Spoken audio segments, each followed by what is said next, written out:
从来没仔细想过，应该把你放在心中哪个地方。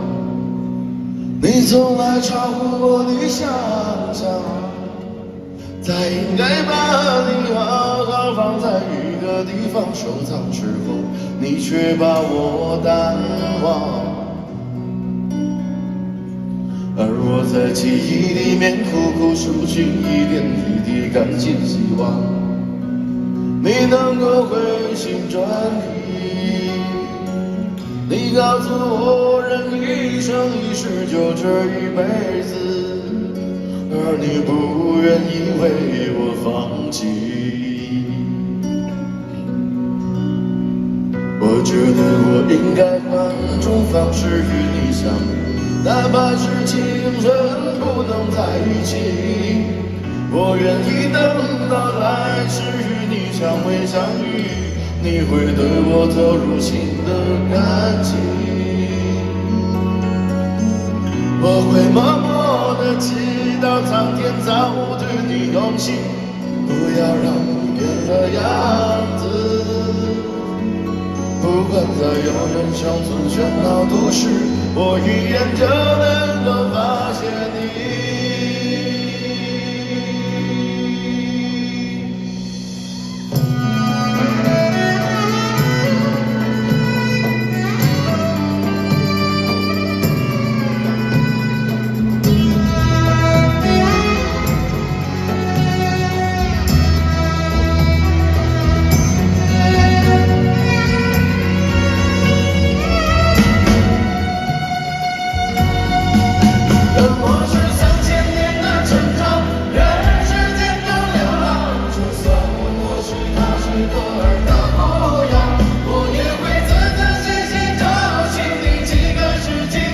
生命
轮回中找到你。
谢谢迪娜。